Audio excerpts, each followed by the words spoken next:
Bonjour à tous, je suis Florent Noël, je suis docteur junior au service de Corneille. Donc, je vais vous présenter d'abord un cas clinique sur une intervention qui a eu lieu il y a 1 ou 2 mois sur notre secteur, qui sera suivi d'un petit topo en relation avec le cas sur l'entité nosologique. Je vais vous parler d'un jeune homme de 15 ans, Monsieur B, dont l'histoire commence un lundi matin à 7h02 par un appel au centre 15 par sa mère. Donc une mère qui appelle, qui parle pour son fils, qui évoque un syndrome pseudo-grippal qui évolue depuis 48 heures.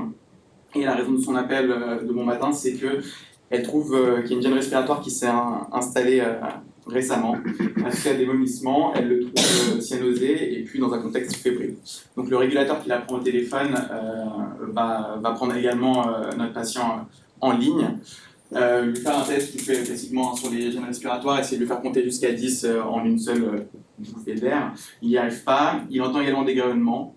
Bon, il est un petit peu indéterminé, donc il va d'abord envoyer un VSAV, donc un équipage pompier, pour un petit peu débrouiller la situation, avoir des premiers paramètres vitaux. Une vingtaine de minutes plus tard, on a le bilan des pompiers qui est fait auprès de notre régulateur, qui va retrouver du coup comme information le fait que notre jeune homme de 15 ans a pour antécédent un asthme, sans plus d'informations à son sujet, et qu'il présente en effet devant eux une détresse respiratoire avec des signes de lutte, avec un tirage et de balancement, une pâleur, surtout une grosse polypnée à 60, malgré tout une saturation qui va se maintenir à 95% en air ambiant. Ils vont quand même le mettre sous oxygène au masque de concentration devant le tableau clinique, et un patient qui sera tachycarde autour de 150. Donc, devant le tableau, il demande un renfort SMUR, qui du coup va être envoyé. On a donc une équipe médicale qui va partir et 3 quarts d'heure environ plus tard va pouvoir passer son bilan. Donc on est à 1 heure du début de l'appel. On précise un petit peu les choses. Donc c'est un jeune homme de 15 ans qui a un simple assez léger, pas de traitement de fond, uniquement de l'inventoline si besoin. Qui dans l'histoire, donc comme la mère le décrivait, présente un syndrome pseudo-grippal, fièvre, courbature, tout depuis 48 heures environ. A priori une angine, il a été vu 24 heures plus tôt à la maison médicale de garde locale, où le médecin aurait diagnostiqué une angine. A priori, il n'aurait pas fait de septatest, mais il aurait quand même mis sous amoxicilline, raison pour laquelle il est sous amox depuis 24 heures. La gêne respiratoire, elle est vraiment apparue au cours de la nuit, et puis elle a été progressivement croissante. À l'examen clinique par l'équipe médicale, on a un patient qui commence à désaturer, 90% de SAT malgré les 15 litres de concentration, toujours aussi polypnéique, toujours avec ses signes de lutte, et puis à l'ausscultation pulmonaire, pas d'argument pour une crise d'asthme, mais plutôt une matité en base gauche qui leur fait évoquer dans le contexte global plutôt une pneumopathie ou une pleuropneumopathie. Il reste stable à ce moment-là sur le plan hémodynamique, voilà une tension qui se maintient à 14,8, quand même tachycarde à 150 toujours, 4 signes cliniques de choc.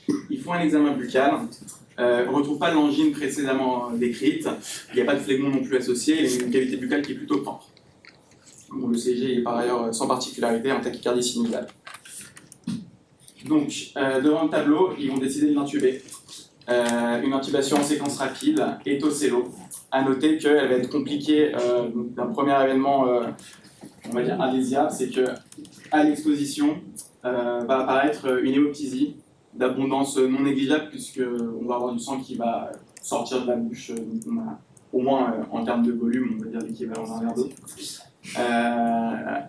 Hémoptysie qui va du coup retarder l'intubation, qui va induire une désaturation, nécessitant donc une aspiration qui va prendre un peu de temps, une reprise au bas-vu, et donc une deuxième induction, toujours étocélo, qui cette fois va bien se passer.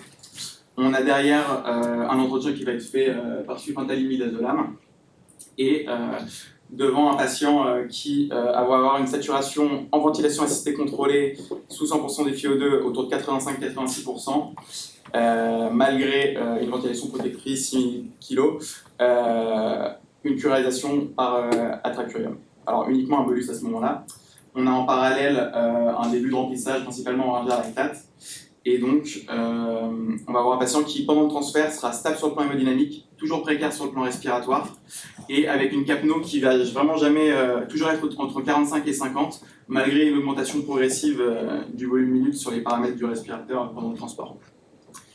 Une fois arrivé en réanimation, sur le CH local, on va avoir un patient qui, du coup, à l'arrivée, aura le tableau clinique suivant. Bon, il sera à -5 sous ses sédations, toujours en VAC, une saturation qui va encore continuer à se dégrader à la défaveur d'un problème de respirateur, du respi de réa au moment du changement, qui va signaler une alarme de fuite sur le circuit, alors que le patient a été transféré et changé de respi. Il va y avoir un aller-retour sur le respi de transport et ainsi de suite. Et à la fin du compte, on est retombé à 70% de SAT sous 100% des FiO2. Ils vont commencer par faire plusieurs aspirations qui seront sanglantes et qui ne vont jamais réellement se tarir. C'est à partir de là également que, sur le plan hémodynamique, les choses vont se compliquer, puisqu'on va passer de 140 à environ 85 de systolique, et puis l'apparition de signes cliniques à type de marbre. Le gaz d'entrée est le suivant. On a une acidose, principalement respiratoire avec une capno à 75. On a également une paralactite qui commence à frapper le bout de son nez avec de lactate à 5,5. Une PO2 qui est très satisfaisante à 52. Et au niveau de la bio d'entrée, on va noter une chose intéressante, c'est qu'on a déjà une leucopénie avec des blancs à 2,5 gigas, et puis une PCT au plafond. Le reste est un petit peu moins évocateur de quoi que ce soit, il ne nous apporte pas beaucoup plus d'informations. La radio à l'entrée, elle, est la suivante. Donc, on a un syndrome interstitiel diffus, bilatéral. On est clairement sur un patient qui est visiblement en SDRA, qui vient compliquer sa pneumopathie. L'évolution va être la suivante, à savoir que d'abord on va commencer par une prise en charge médicamenteuse avec une antibiothérapie large spectre par Tazogenta et Clinda. Un début de support vasopresseur par noradrénaline jusqu'à 10 mg/h. Je n'ai pas le détail de la cinétique sur les catécholamines, mais bon, dans la partie initiale, on va dire, de la prise en charge en réanimation, ils vont être autour de ces valeurs-là. Et rapidement, on va se poser l'indication d'une pause d'ECMO veineuse devant l'hématose qui reste insatisfaisante. On va avoir également des premiers résultats biologiques qui vont arriver en quelques heures, à savoir une PCR grippe B positive, le Covid lui était négatif, et puis sur les prélèvements d'histoprotégés, des coxigrammes plus en amas direct, raison pour laquelle ils vont rajouter également de la vancomycine. On a un gaz de contrôle après l'ECMO qui va montrer une acidose persistante, vraiment sur le plan métabolique cette fois-ci, et un tableau de CIVD qui s'est installé. L'évolution, malheureusement, va être défavorable avec une nécessité de majoration des catécholamines à des doses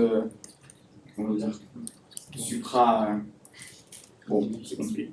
La transfusion de culoplaquettaire et des FC qui vont être commandés dès qu'ils n'ont jamais eu le temps d'être passés. Parce que par la suite, à la défaveur d'une hypotension prolongée, le patient va enchaîner 4 arrêts cardio-respiratoires avec une PAM inter-arrêt qui ne sera jamais satisfaisante. Il va passer en midrest bilatéral et finalement, c'est à 15h08 que le décès va être prononcé. Donc, une histoire qui s'est passée assez rapidement, assez tragique. Les résultats des prélèvements bactériaux au niveau respiratoire vont être envoyés au CNR. Donc, il s'agit bien d'un staph sur les coxigrammes plus et qui se trouve être sécréteur de la cytotoxine PVL. Donc, c'est l'occasion pour moi de vous faire un petit topo rapide sur la pneumopathie à staph aureus sécréteur de PVL. Pour ça, je me suis basé sur des données principalement françaises. En tout cas, pour ce qui est de l'épidémiologie, on a la chance d'avoir le CNR de Lyon qui a pas mal étudié dessus, ainsi que quelques équipes de réanimation en Ile-de-France.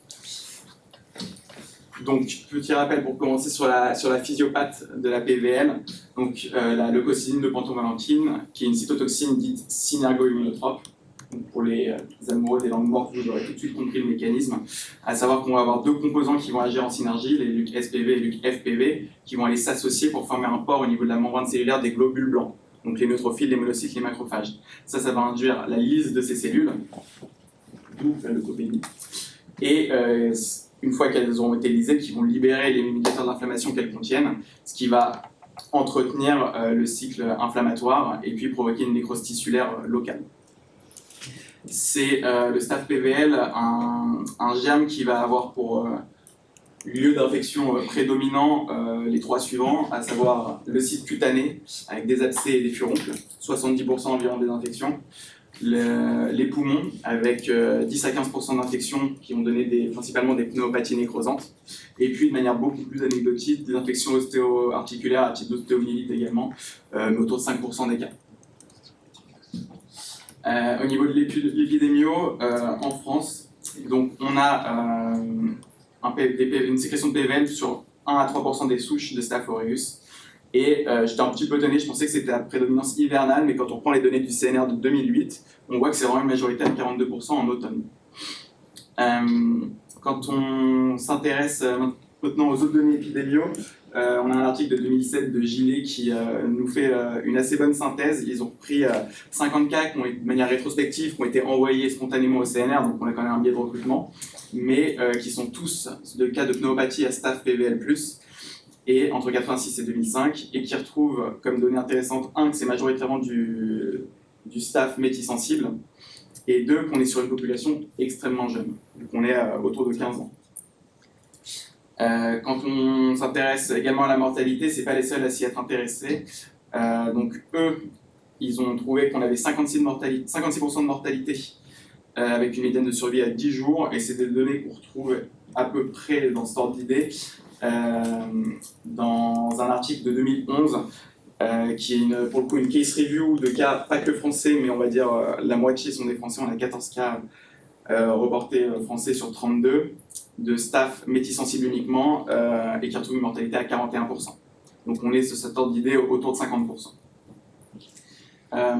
On avait aussi notion qu'il y a une certaine balance de co-infection entre les virus respiratoires et le Staph PVL, notamment le virus grippal.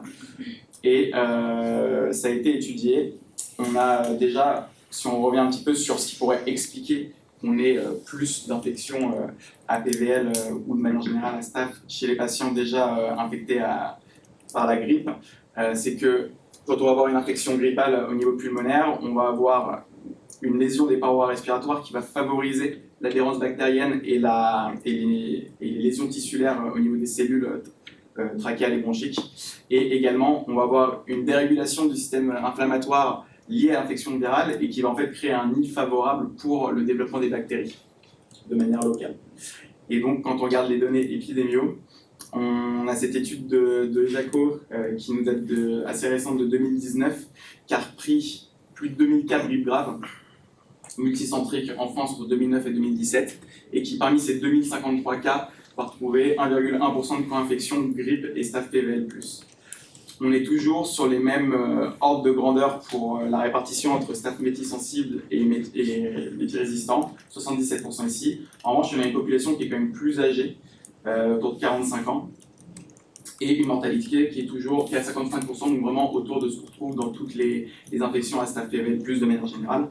En revanche, on remarque que cette mortalité, elle est bien supérieure à la mortalité des grippes graves qui ne sont pas surinfectées à Staph PVL+. Maintenant, on va s'intéresser aux caractéristiques cliniques, biologiques et d'imagerie qui vont un petit peu nous permettre de nous orienter vers le diagnostic de pneumopathie à Staph PVL+, quand on n'a pas encore l'identification formelle. Toujours cette étude de Gillet qui nous est bien utile, elle nous fait ressortir, Gillet il va nous comparer des cas de Staph PVL+ versus des cas de Staph PVL négatifs, toujours en France, entre 86 et 98. Et ce qui va ressortir, c'est que dans les pneumopathies à PVL+, les sujets sont plus jeunes, on est autour de 15 ans, contre 70 sur les PVL neg. On va avoir comme caractéristique clinique, notamment sur l'anamnèse, un syndrome pseudo-grippal qu'on va retrouver sur le PVL+, et qui est significativement, qui ressort de manière significative en comparaison au PVL neg, des diarrhées, les fameux fleurons qu'on avait vus juste avant. Bon, la radio, c'est des signes quand même franchement moins spécifiques, avec un syndrome interstitiel bilatéral et éventuellement des ébranchements pleuraux. Et au niveau biologie, la leucopénie qui s'explique par la physiopathe qu'on a évoquée également un petit peu plus tôt. Et si on reprend notre première étude de Gillet, ils ont également regardé les facteurs qui étaient eux spécifiquement associés à la mortalité, qui sont la leucopénie et l'hémoptysie, qui sont donc des facteurs indépendants associés à la mortalité. Les autres, je l'ai mis en italique parce que bon, la ventilation mécanique, le recours à l'épuration extra-rénale, l'utilisation de catécholamine et le recours à l'ECMO, c'est des facteurs qui sont, on va dire, aspécifiques d'association à la mortalité, alors que la leucopénie et l'hémoptysie, on est plus sur la fameuse pneumopathie nécrosante. Maintenant, on se pose la question de la prise en charge. de la pnéumopathie à staph PVL+. Évidemment, on va parler d'antibiothérapie. Il y avait une étude qui était sympa, qui a été faite par l'équipe du CNR de Lyon en 2008. C'est purement in vitro, mais en fait, ils avaient déjà remarqué que la sécrétion de PVL était augmentée quand on avait certains antibiotiques, notamment l'oxacilline, qui étaient présentes et utilisées, mais à des doses infra-CMI. Donc, ils ont voulu reproduire ça de manière in vitro, et puis avec d'autres antibiotiques. Et donc, ce qui ressort, c'est que, en effet, quand on regarde tout à gauche, on a notre analyse in vitro de sécrétion de PVL, donc qui est notre référence à 1. Le fait d'avoir juste de l'oxacilline va faire exploser cette production de PVL, là où d'autres antibiotiques comme la quindalinée, l'acide fusique et la rifampicine vont faire, elles, même à dose infra-CMI, baisser la production de PVL. Ils ont aussi testé d'autres antibiotiques, mais qui, eux, n'ont juste pas d'effet. Et ils ont voulu aussi voir si cette surproduction de PVL par l'oxacilline pouvait être corrigée par ceux qui arrivent à l'inhiber. Et c'est le cas pour la clindamycine et la rifampicine. Quand on les associe à l'oxacilline, on arrive à faire redescendre la sécrétion de PVL, même si ça reste moins efficace que de mettre juste de la clinda ou de la rifampicine seule. Pareil pour la lidozoline qui arrive un petit peu à faire baisser le taux, mais de manière moindre, et l'acide fusidique, elle, n'a aucun effet. C'est entre autres avec cette étude que les recos internationales ont été basés.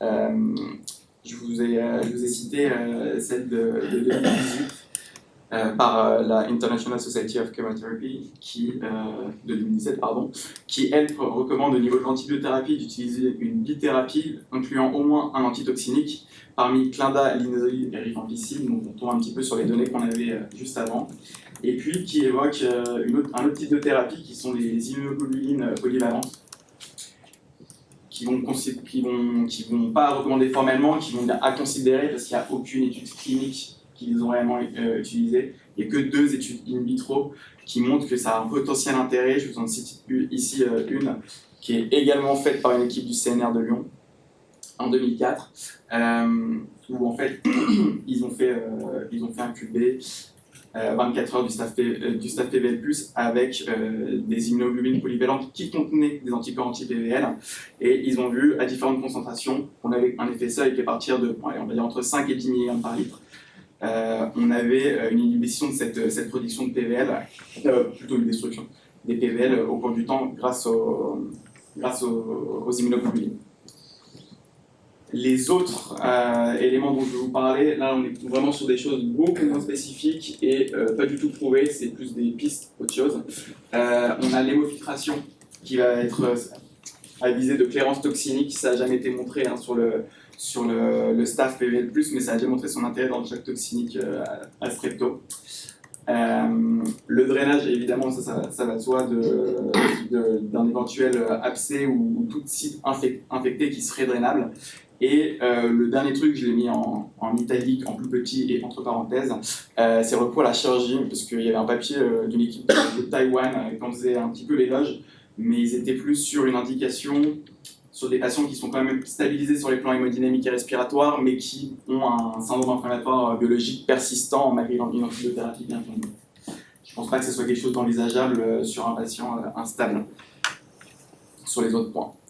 Donc voilà, les messages, à mon sens, clés à retenir sont que la pnéumopathie à staph PVL+, il faut y penser quand on a une pnéumopathie grave, c'est un sujet germe sans antécédent, a fortiori en automne, et avec une histoire de syndrome pseudo-grippal, même si ce n'est pas très spécifique, surtout des signes cutanés et une hémoptysie, ce qui était pour le coup une hémoptysie le cas dans notre cas à nous. Et comment la traiter? La biantibiothérapie qui comprend un antitoxinique, et puis pourquoi pas envisager des immunoglobulines polyvalentes. Je voudrais juste terminer avec une question ouverte, puisqu'on est quand même sur un cas initial qui était gravissime et qui a fini malheureusement par un décès. Ce serait de réfléchir sur un tableau qui est typiquement évocateur de staph PVL+, est-ce qu'on a un intérêt à la mise en place d'une antibiothérapie précoce, pourquoi pas en préhospitalier, éventuellement en s'aidant d'un prod grippal pour un petit peu étayer ces arguments, en sachant qu'il faut balancer avec la disponibilité limitique des classes d'antibiothérapie qu'on a en SMUR et puis le risque de décapitation de prélèvement. Voilà.